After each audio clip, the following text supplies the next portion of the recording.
Hey vinyl community, welcome back. It's Jeff here. It is the 7th of January 2024, the first full weekend of the new year.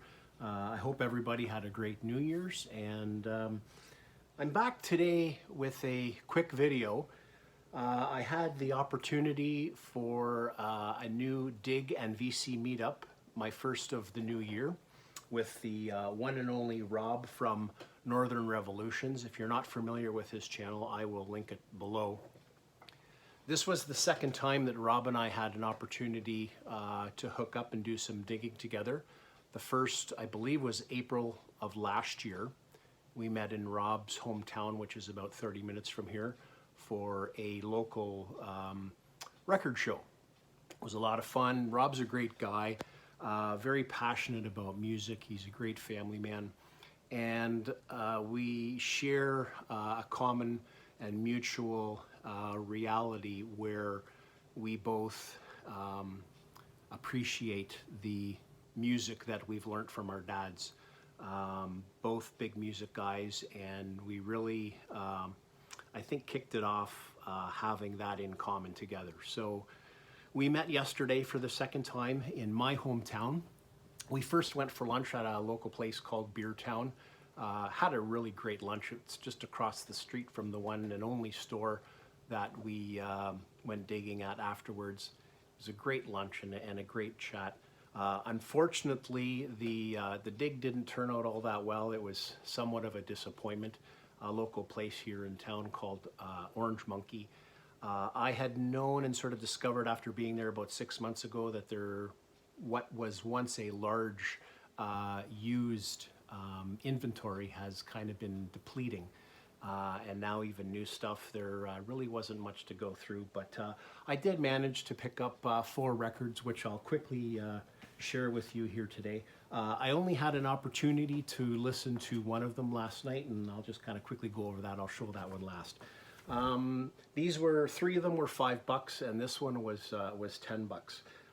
The first one here that I found was Things We Like by Jack Bruce. This is from 1974, I believe.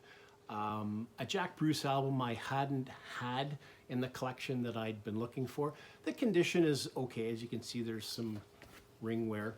But what I was really intrigued and looking forward to having this particular Jack Bruce album for is that John McLaughlin is on guitar. So really looking forward to giving this a spin and cleaning it up, and that's on red Polydor. The second one that I found was Alice Cooper, Flush the Fashion. Love Alice Cooper, seen him in concert a couple of times, and this was an album of his actually that I've never had in any format.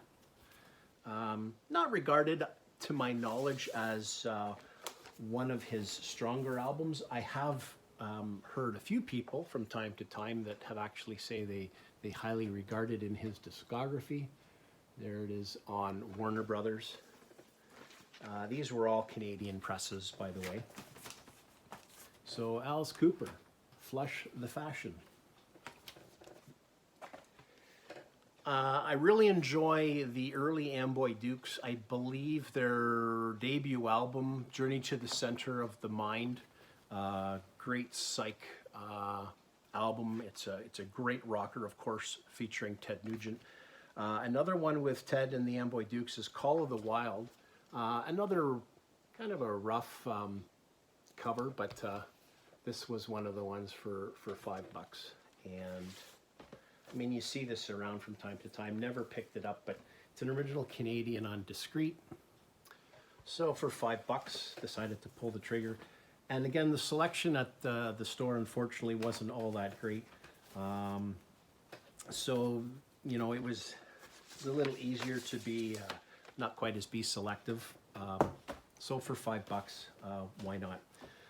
This was the last album that I found, and it's only the 3rd Focus album that I have. This is Hamburger Concerto, a record that I wasn't really overly familiar with.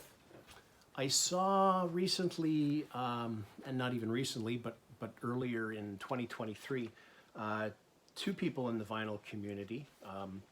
Michael P. Dawson and Edward over at Proghat both showed this record. Again, only my third, I think, Focus record. It's got 4 tracks on side 1. This is an original Canadian on the yellow Atco label. Side 1 has 4 songs, I believe. It starts off with a track that's just over a minute long. It's somewhat deceiving because it's sort of an acoustic, real folky, almost medieval type of song. And then it gets into the second song, which is Harum Scarum, and that's a real drum and organ and guitar rocker, which sets the tone for the rest of the album. Side 2 is the title track, Hamburger Concerto, which clocks in at just over 20 minutes. For me, through the first listen last night, it is the highlight of the album. That particular track, it sort of collects everything else from side 1 and puts it together. Great tempo changes, of course, again, heavy on organ and drums. Really enjoy this, and for $5, couldn't go wrong. So that was it. Unfortunately, there wasn't more. We called it quits after this, but I really had a great time. So Rob, I want to thank you once again for a great day. Lunch was fantastic, and it was great to get together to chat with you. And we are going to do it again real soon. Thanks everybody for watching, and until next time, bye for now.